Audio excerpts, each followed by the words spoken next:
Bart, thank you for scheduling a call and agreeing to do a call with me and let me post it on my channel and everything. That's really awesome. Haven't done my taxes, I'm too turned up. Haven't done my taxes. So I'm really, too how we turned normally up. go about these calls is you can Haven't give me a done my little taxes, overview of your I'm too business and what you're turned doing and up. what what's going on, and then I can answer your questions.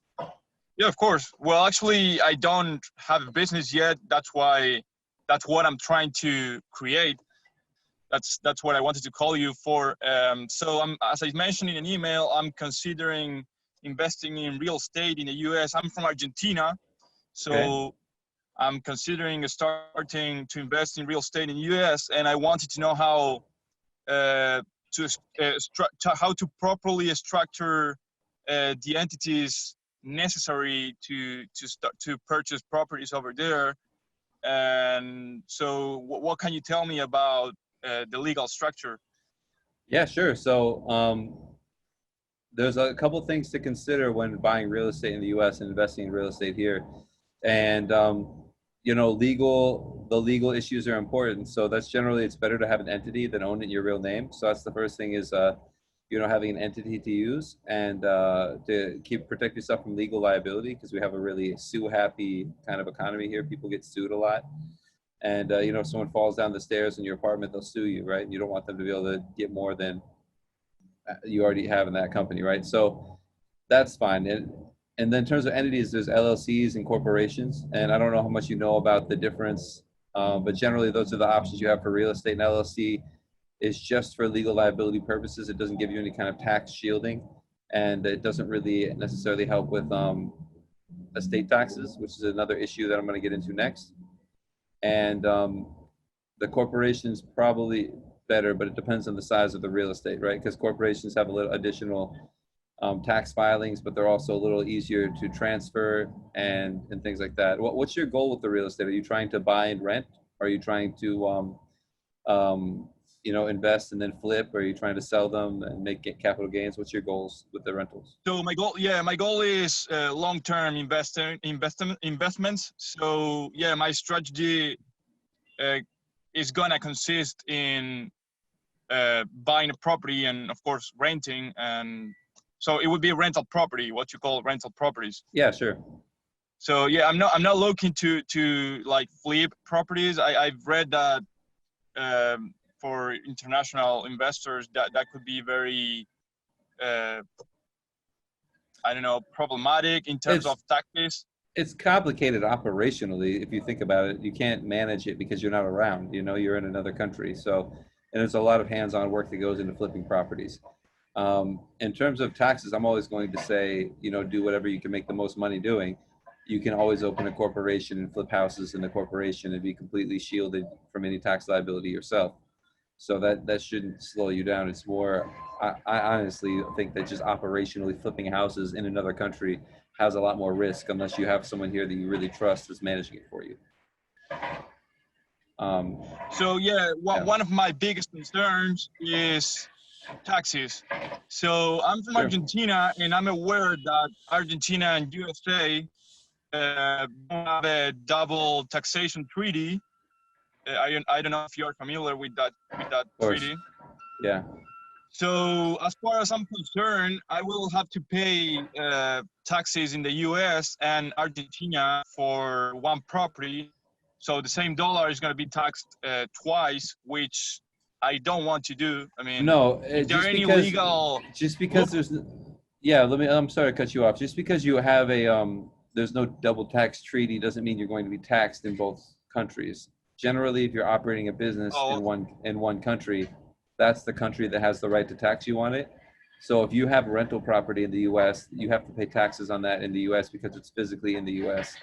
I'm not positive, but I'm fairly certain that if you talk to your tax advisor in Argentina, they'll tell you there's some sort of credit allowable for taxes paid in the United States, because most countries generally won't impose a double taxation. But if you're not paying tax on the property here, then you might have to pay in Argentina. But generally, the treaties are more for helping you determine where things should be taxed when you have more global businesses. But in terms of real estate, it's pretty shut and dry. If real estate is located in a country, that's the country where you pay your taxes. So Okay, understood. that's pretty simple. So if you own the LLC yourself, you would file a personal tax return, and you would have to do certain elections, and you would have to report the income and the expenses of the property. And you probably won't pay any taxes, just because most rental properties with depreciation don't have to pay any taxes. And if you use a corporation, the corporation would, do the same thing, would report the income and the expenses, and probably wouldn't pay any taxes. The differences between these happen in when you're selling the property, and then also when you are, in case you die. Excuse my candor, but the estate taxes are pretty serious. If you own property yourself personally, you won't be able to transfer it to your family members or loved ones without paying a 40% estate tax. And it's a little complicated. I'm not going to go into the details, but that's subject to tax. And then technically, if you have a corporation, corporate shares technically are also subject to the estate tax, but practically speaking, it doesn't get put through probate because it's in a corporation. And Okay. the most secure way to do it, if you're investing millions in real estate, would be to have a foreign, even an Argentinian company, own your U.S. corporation officially, and that would be Okay. the safest way to do it. But mostly, if you're buying what's the level of property you're looking to buy? Like $100,000 house, a $200,000 house, or like an $800,000 house? No, I'm interested in commercial property, multifamily. So that would be, I'm looking at 30 plus units. So it's going to be pretty big deals. Yeah, so then you should probably use a corporation. You A should open, corporation? yes, a U.S. corporation. And so with a corporation, I'm going to get into all the details for you. This call is going to be recorded, so you can, refer to it later, because it's a lot of details in one call. But with a corporation, um, basically any dividends that you pay yourself are subject to 30% withholdings. So you're going to have to pay 30% tax in the U.S. on any dividends you send yourself, right? And that's out of corporate profits. That's after the corporation pays tax. You can get away from paying dividends if you liquidate your corporation. So for people who have big investments, maybe open a corporation for each property, or maybe uh, at least to separate legal liability, have one one top level corporation, and then different companies that own each separate property, so that you can sell them easier, and so you can deed them out, and it's not that expensive opening a lot of companies like that. So that's something to consider. I think for your specific case, before you decide to buy, we should have another call, like really get into the details. And this is all concept right now, all theory. And then the last thing I want to say is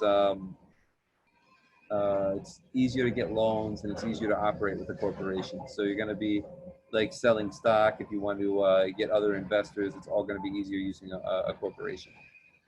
Yeah, because I mean, literally, I've read everywhere that when it comes to real estate investing, don't matter if you are a U.S. resident or not, the LLC is going to be like the best entity to start purchasing properties. I mean, I've read that the best strategy is to have a Wyoming or Delaware LLC as the main LLC, and then have that same LLC own all the others that you have to create to purchase every property. You can do it that way if you want. It all depends on, and that's like, again, for legal liability purposes, and then also for, it doesn't really give you much tax, like differences. There's no differences from tax standpoint, really. If a corporation owns a property, the corporation pays tax on it. Just the different levels and stuff is more for legal purposes. But you should, and the LLC is fine for owning the property, but the ultimate owner of all the LLCs should be a corporation, especially in your situation, just because of what I said, the flexibility in banking and operating, the ability to sell shares and get other investors, and the protection and the separation between you and your business from a tax standpoint. Generally, Yeah, bigger because I mean, businesses are better with corporations. yeah, as I mean, and you must hear this all the time, but I want to pay taxes. I want to pay like as little taxes as I can, if you know what I mean. Obviously, yeah. So that's the whole point. So that's also another good point is as the businesses do well, the corporate tax rate is 21%, and then you have state taxes to factor in depending on where you invest. And you need to, another thing I didn't mention is wherever you're buying properties where you should open the companies. It just makes it easier since if you have a Wyoming corporation, you have to register in Florida anyways if you're buying a property in Florida. So there's no reason to just open a Florida company instead. Okay. It's And just how much taxes do LLC pay? so it's not an LLC doesn't pay taxes. It would be you personally. Oh, it's a It, full through, right? it's a flow through. So do you have partners though, or is it all you? No, it's all me. So if you have partners, it gets even more complicated. But if it's all you, then um, I mean, I will have investors, but they're not gonna be like. I mean, I'm thinking about bringing like raising money from investors, but they are not called partners, right? well, are they going to own portions of the company? Or are they going to No, just no, give no, you no. loans? Just loans? Yeah, just loans. Okay, then they wouldn't be. They'd be investors. They would be giving you loans. Okay. They wouldn't have any equity ownership. So, from that standpoint, so the benefits of an LLC are really um, it's easier to open and it's a little bit less you have to do because you don't have to file a separate tax return. You only have to file your personal. Well, I guess for you, you wouldn't be filing a tax return normally anyway. So if you still have to do a tax return, a personal tax return with your all of your information. We have to get you an ITIN and everything. And the benefits are that if you when you sell the property, you'll pay less taxes on long-term capital gains, but we have to still review how that would be taxed in Argentina if you're still living there, and it would I'm also living here. Yeah, my yeah. plan is to move there. That's the part I didn't tell you about. I mean, my idea is to like purchase, create and the entity I need to, and then move there. And then, I mean, I want to ask you if there's any legal way to get an address there and stay to live there either before or after purchasing the first property. So, I mean, on a tourist visa or getting like permanent residency in the U.S. Well, I've read a lot about this business visa that USA that you can get as an international investor. Yeah, So I don't know if you know something about that. I know a lot about immigration and visas and stuff. Oh, great! You probably heard about the E2 visa and Exactly. yeah. So the E2 is good. You have it's if you have a multifamily unit and what you'd have to do is you'd have to employ the property managers as employees, and that's basically what you would do because the idea is you have to have a business that employs Americans and employs U.S. people, and from that you wouldn't outsource your property management. You'd have to hire employees to do your property management for you, and that's how you could make it work. Okay. So, but I know that most of the real estate companies they have their own management team. I mean, Sure. I mean, are you hiring them when you purchase the property? so the thing is, if you want to get an E2 visa, you have to have U.S. employees. The idea is that you're a small business owner and you're creating jobs for Americans, and that's why you need the visa, just so you can grow your business and hire more Americans and give more jobs to Americans. And from that perspective, you need to hire Americans. You have to have employees that you actually pay here. And generally, property managers are there's companies that do that, and then they pay their employees. I'm just saying that you need to structure your compensation differently, and you need to, I mean, you need to work with an attorney to figure this all out.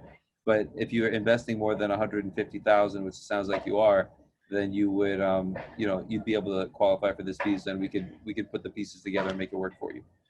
Okay, great. What else can you tell me about entities like? I don't know if you. I have a couple of questions here.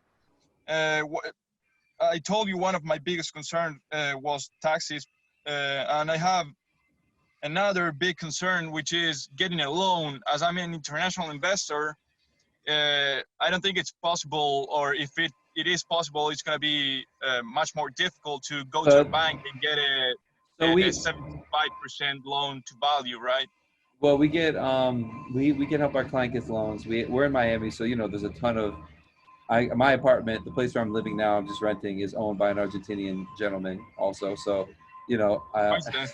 it's not a coincidence. Most of the apartments here are owned by people in Latin America, and they give out loans to people, and we have a bunch of lenders that can do it. But generally, you're right; they are more collateralized. So you probably need 30 30% down, 35%, 25%, depending on the size of the loan. So you just need more down. But you know, it's what's the word? It's still possible. It's still an option. Like Miami is a, I don't know where you're planning to invest, but we have mortgage brokers out here that can do it. In terms of Yeah, what I was taxes, thinking is like, I don't know, you thinking about,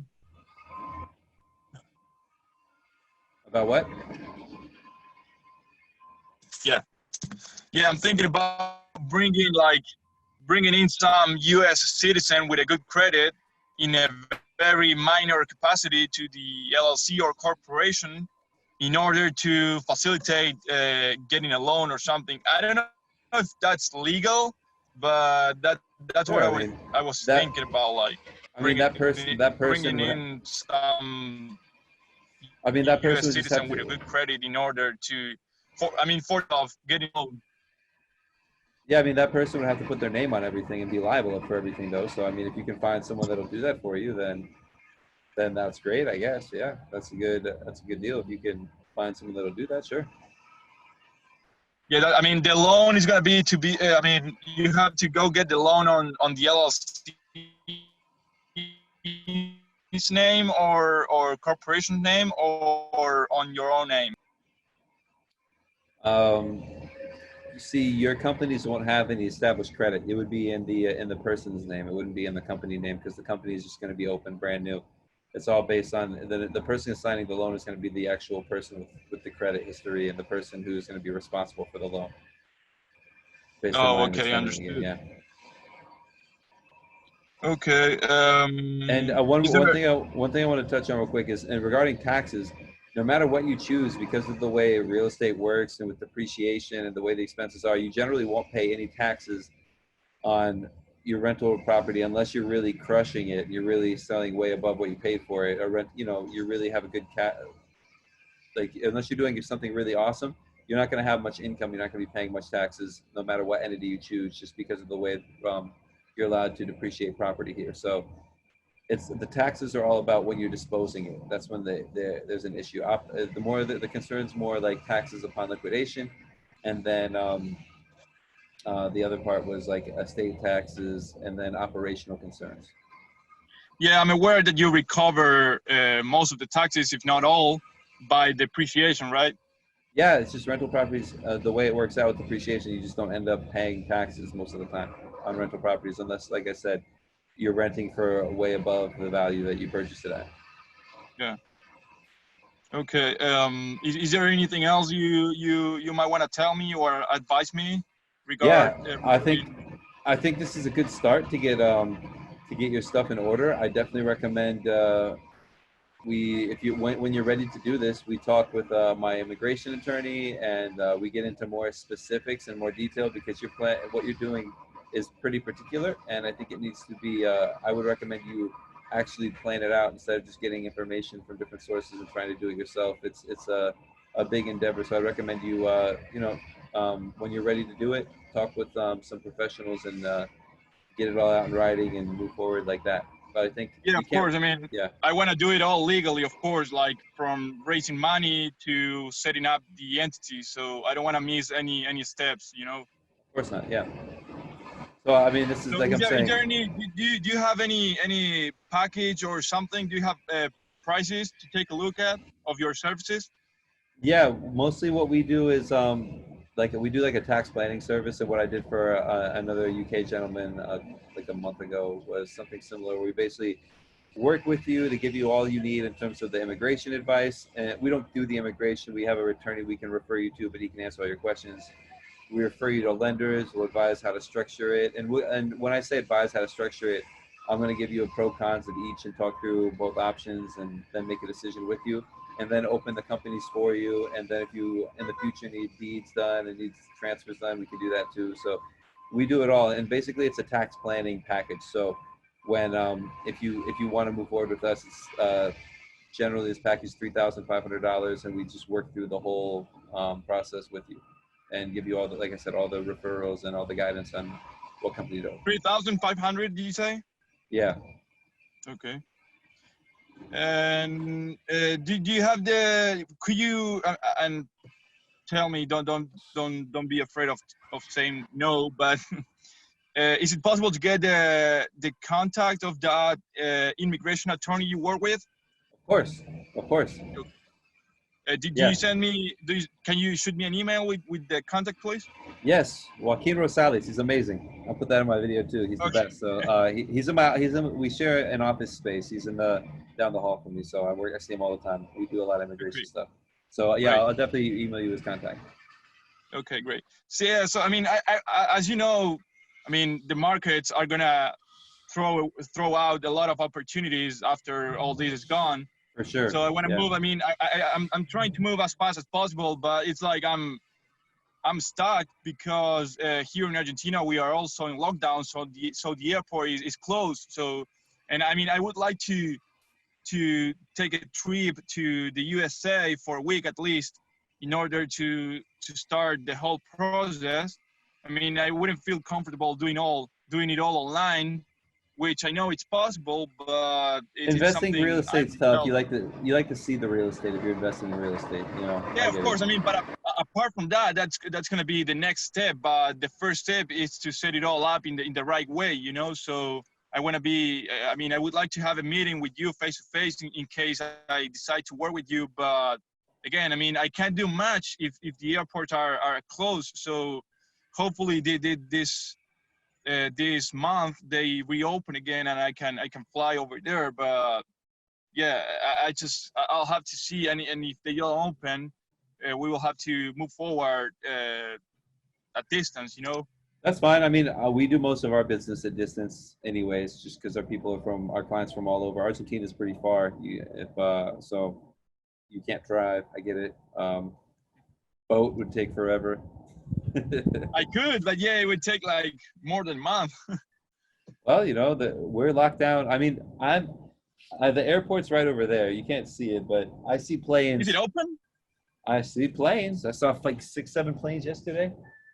It's bright out here now. I don't see any planes right now, but you know, I can see the airport's right over there. So usually I can see planes flying over. And I saw like 5 or 6 planes yesterday. Yeah, I have a couple friends locked there. I mean, they were supposed to come back a month ago, and they weren't allowed. They canceled every single flight they had. So But that's an Argentina thing. That's not a U.S. thing. I think the U.S. would allow them to go out. I just don't think Argentina is letting them come in. Yeah, that's why. I mean, no airplane can either take off or land here because, as I said, it's closed. So it might be because of that. And I think the corona's not going to get any better. I don't know. No, I Let me think see you can the see worst like part, you see the highways over there. It's full of yeah, it's cars. just There's people totally out. empty. No, there's people out. There's the highways are all full of Oh, I cars. don't see. You can't see it too far on my front-facing Yeah. surface camera, but yeah, people are out. I don't think it's going to get any better. I think it's going to get worse here before it gets better. Yeah, the worst part is yet to come. So we gotta just take care of ourselves and try to stay in as much as possible. But yeah, if you want to get started, I'm happy to talk to you more about it, do more planning and stuff, and just let me know. You have my email, and I'll send you the email of my attorney Joaquin. Okay, perfect. And can you please send me in the same email a description of the price broken down with the services? Sure, we'll do. So I'll do that. So Bart, thank you so much for taking the time to speak today, and thank you for letting us share this call on YouTube. I appreciate it.